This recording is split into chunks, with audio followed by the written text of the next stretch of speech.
ये बात सच है कि राजा रजवाड़े और रियासतें जो हैं वो दशकों पहले भारत से खत्म हो गई हैं। लेकिन उत्तर प्रदेश के प्रतापगढ़ में अगर आप जाएंगे तो वहां पर उस राजा रजवाड़े और रियासत का एहसास आपको वहां की जनता करा देगी अपने राजा रघुराज प्रताप सिंह उर्फ राजा भैया के नाम से। यह कहा जाता है कि ये देश की सियासत जो है यूपी से चलती है और यूपी की सियासत में राजा भैया वो नाम है जो सबके लिए जरूरी है। मसलन बसपा छोड़ के कोई ऐसा राजनीतिक दल नहीं है जिसके लिए वो जरूरी ना रहे और जिसके वो करीबी ना रहे हो। हालांकि एक छवि उनकी बाहुबली रॉबिन हुड जनता के राजा भैया की है, तो दूसरी छवि उनकी उस व्यक्ति की है जिसे सियासत का बाहुबली कहते हैं, जिस पर हत्या की कोशिश करने, किडनैपिंग, लूट, घोटाले और तमाम तरह के आरोप जो हैं वो लगे हुए हैं। उनके तालाब के मगरमच्छ की कहानियां जो हैं वो खूब प्रचलित रही और उनसे दुश्मनी करने वाले का हश्र जो है वो भी चर्चा के केंद्र में रहा है। लेकिन फिलहाल राजा भैया चर्चा में हैं अपनी पत्नी से विवाद को लेकर। वो पत्नी जिसके साथ कहा जाता है बीते कुछ सालों से वो रह नहीं रहे थे और अब अर्जी दी जा रही है अलग होने की, क्योंकि पत्नी ने छोटे भाई पर गंभीर आरोप लगाए थे। तो हमें लगा कि आज चर्चा करते हैं रघुराज प्रताप सिंह उर्फ राजा। वो तारीख 31 अक्टूबर साल 1967 थी जब कोलकाता में रघुराज प्रताप सिंह का जन्म हुआ। रघुराज प्रताप सिंह जिनके पिता प्रतापगढ़ की भद्री जो रियासत है उसके उत्तराधिकारी थे, इस वजह से चांदी की चम्मच जो है उसे लेकर वो पैदा हुए। दबंगई जो है वो थोड़ा खून में है, इसलिए क्योंकि पिताजी जो हैं वो भी दबंग रहे हैं। उदय प्रताप जी उनका नाम है और इंदिरा गांधी के शासनकाल में खास तौर पर खूब सारी सुर्खियां उन्होंने बटोरी। उनका भी एक अपना अलग अंदाज है जिसको वहां के लोग जो जानते हैं वो समझते हैं। लेकिन उदय प्रताप जी जो हैं वो उनकी रियासत प्रतापगढ़ जो है वो कांग्रेस की पारंपरिक सीट रायबरेली के काफी करीब है और यही वजह है कि रायबरेली के चलते प्रतापगढ़ सीट पर काफी नजर जो है वो रखी जाती थी। इंदिरा गांधी जी के शासनकाल में कहा जाता है कि उदय प्रताप जी ने एक बार ये जो उनकी सीट है, इलाका जो उनका है राजपाट वाला था, इसको उन्होंने एक अलग राज्य घोषित कर दिया। अब उन्हें राजा महाराजा वाला फील लेके राज्य घोषित कर दिया और 1974 में जब ये कहानी इंदिरा गांधी तक पहुंच गई तो इंदिरा गांधी ने सेना की एक टुकड़ी जो है वो प्रतापगढ़ में भेज दी। इसके बाद जो कुछ हुआ उसे न राजा भैया भूले और न उनके पिताजी भूले और यही वजह है कि सपा और भाजपा से करीबियां तो रही लेकिन कांग्रेस से दूरी रही। हालांकि एक सच ये भी है कि इनके पिताजी आरएसएस से जुड़े हुए थे और कांग्रेस से दूरी होने की वजह जो है वो उसे भी माना जाता है। हालांकि राजा भैया के जो दादाजी थे बजरंग बहादुर सिंह जी, वो पंत विश्वविद्यालय के संस्थापक कुलपति थे और हिमाचल प्रदेश के दूसरे राज्यपाल थे जिनकी कांग्रेस से काफी करीबियां थी। लेकिन राजा भैया के जीवन में एक शख्स का बड़ा अहम किरदार है, वो है देवराहा बाबा। देवराहा बाबा वो हैं जो जिनके सामने इंदिरा गांधी जी और पूर्व प्रधानमंत्री अटल बिहारी वाजपेयी साहब भी शीश नवाया करते थे। ये कहा जाता है कि उदय प्रताप जी जो हैं वो उनके काफी भक्त थे। हालांकि हम आपको बता दें कि राजा भैया के पिताजी जो हैं वो चुनाव नहीं लड़ते थे, वो किंग मेकर थे।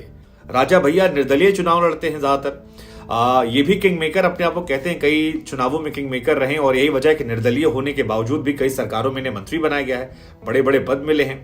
हालांकि एक सरकार में दुर्गति भी हुई है, लेकिन देवराहा बाबा जो हैं उनका रोल बहुत बड़ा रहा इनके जीवन में, क्योंकि उदय प्रताप जी जो इनके वो है पिताजी, वो देवराहा बाबा के पास गए थे अपनी पत्नी के साथ और कहा गया कि एक लड़का पैदा होने वाला है। इनका नाम जो है वो भी उन्होंने रखा और कहा जाता है कि सियासत को लेकर भी जब इनकी आने की दिलचस्पी थी तो पिताजी ने कहा कि अगर देवराहा बाबा को मना लोगे तो फिर तुम्हारा काम आसान हो जाएगा। और उसके बाद ये वहां जाते हैं, बाबा का आशीर्वाद लेते हैं, बाबा का आशीर्वाद मिल जाता है। उसके बाद ये पॉलिटिक्स में कदम रखते हैं और अपने परिवार से पहले व्यक्ति हैं जो इस तरह से, पिताजी पॉलिटिक्स में नहीं थे तो ये पॉलिटिक्स में आ जाते हैं। बाबा जी नहीं है लेकिन आज भी कोई काम करने के पहले कहा जाता है उनके आश्रम जरूर। राजा भैया कुंडा से 7 बार के विधायक रहे। बस्ती राजघराने की भानवी देवी से उनकी शादी हुई। दोनों के 4 बच्चे हैं, 2 लड़के हैं जिसमें एक का नाम है शिवराज सिंह, ब्रिजराज सिंह और 2 बेटियां हैं, राघवी और एक का नाम है ब्रिजेश्वरी। घुड़सवारी का बड़ा शौक इनको है और निशानेबाजी का बड़ा शौक है। ये अक्सर आपको इनकी तस्वीरें जो हैं वो घुड़सवारी को देखते हुए आ जाएंगी या निशानेबाजी को लेकर। इलाहाबाद में इन्होंने शुरुआती पढ़ाई करी, नारायणी आश्रम के महाप्रभु स्कूल में दाखिल लिया। इसके बाद इलाहाबाद के स्काउट एंड गाइड स्कूल है, वहां से इन्होंने पढ़ाई करी। लेकिन इनके बारे में जो मशहूर चीजें हैं वो दो हैं। एक तो ये कि हर सरकार में ये जरूरी रहे हैं, और दूसरा इनका मगरमच्छ वाला तालाब जो है वो चर्चा के केंद्र में बना रहा है। हालांकि मायावती सरकार में उसको लेकर बहुत सारी खबरें आई। राजा भैया की पत्नी से फिलहाल उनके डिवोर्स केस को लेकर चर्चाएं तेज हैं, लेकिन उनके पॉलिटिकल करियर की बात करें तो उन्होंने निर्दलीय चुनाव लड़ा पहली बार कुंडा से साल 1993 में। उस वक्त कहा जाता है कांग्रेस के नियाज हसन एक थे, उनका दबदबा था। नियाज कुंडा से 6 बार चुनाव जो है वो जीत चुके थे, और उनका जो रसूख था वो बहुत तगड़ा था। लेकिन 26 साल के राजा भैया ने उन्हें पटकनी दी, चुनाव हराया, और इसके बाद वो भाजपा के बड़े करीबी हो गए। भाजपा सरकार में पहली बार उन्हें मंत्री बनाया गया था। कल्याण सिंह की सरकार थी, कैबिनेट मंत्री बने। फिर 1999 में खेलकूद और युवा कल्याण मंत्री बनाए गए। इसके बाद राजनाथ सिंह का दौर आता है, राजनाथ सिंह मुख्यमंत्री बनते हैं। उस दौर में भी ये बहुत करीबी रहे, और राजनाथ जी के आज भी ये खासम खास माने जाते हैं। फिर 2004 के आसपास समाजवादी पार्टी में गए और खाद और रसद मंत्री बन गए। हालांकि ये वो दौर था समाजवादी पार्टी का 2004 के आसपास की बीजेपी से जितने क्षत्रिय नेता थे वो ज्यादातर सपा की तरफ जा रहे थे। कई सारे गए लौट आए, जैसे गोंडा से एक सांसद हैं ब्रजभूषण शरण सिंह, कैसरगंज से वो भी गए थे सभा में, बाद में लौट आए। तो ठाकुरों को लेकर कहा जाता है कि सपा और भाजपा वो दोनों जगह एडजस्ट हो जाते हैं। तो इनके साथ भी यही कहानी थी, ये वहां गए लौट आए। मायावती वाला जो दौर था वो बड़ा खतरनाक था। हालांकि उस बीच में ये जेल गए, काफी कुछ इनके साथ घटनाएं हुई, पुलिस प्रशासन इनको काफी परेशान किया, तालाब वाला को लेकर खूब खबरें आई। लेकिन उसके बाद फिर आए और फिर मंत्री बन गए, और इस बार बने जेल मंत्री। उस बार तो खबर जो है वो लोगों को हैरान करने वाली थी, कितना जरूरी। राजा भैया की जिंदगी बढ़िया चल रही थी तब तक जब तक मायावती सरकार नहीं। मायावती सरकार आई तो राजा भैया पर कार्रवाई का दौर शुरू हो गया। ये कहते हैं कि गेस्ट हाउस कांड में राजा भैया की अहम भूमिका थी, और मायावती उसी बात से इतनी खफा थी कि एक एक करके सबसे बदला ले रही थी। राजा भैया के ऊपर झांसी के एक पूर्व विधायक हैं पूरन सिंह बुंदेला, उनके अपहरण का आरोप लगा। पोटा के तहत कार्रवाई हुई और 2.5 साल तक राजा भैया को जेल में रहना पड़ा। इसी दौरान उनके घर पर, उनकी जो हवेली है वहां पर छापेमारी हो जाती है, और जबरदस्त तरीके से कोठी में छापेमारी हुई। बेती कोठी है। कहा जाता है कि उस दौरान बड़े नरकंकाल हड्डियां जो हैं वो उनके यहां पर मिले, हथियार मिले। उनके आंगन में दरअसल एक तालाब बना है, और उसमें वो कहते हैं कि नरकंकाल, हथियार और बहुत सारी चीजें जो हैं वो मिली। और इसी रहस्यमय तालाब को लेकर बड़ी कहानियां हैं। एक कहानी तो लालू जी को लेकर भी है कि एक बार राजा भैया पूर्व प्रधानमंत्री चंद्रशेखर जी के पास पहुंचे और उनसे मिलने पहुंचे थे। तभी लालू जी भी पहुंच गए। तो लालू जी ने पूछा कि ये वही राजा भैया हैं जो तालाब खोले जहां मगरमच्छ पाला गया है। मतलब ये कहा जाता है कि उस मगरमच्छ वाले तालाब में राजा भैया जिसको पसंद नहीं करते उसको डलवा देते थे कि एक बार में 100 की सीधी बात, ना रहेगा बांस ना बजेगी बांसुरी, कुछ जाना पहचाना निकलेगा नहीं।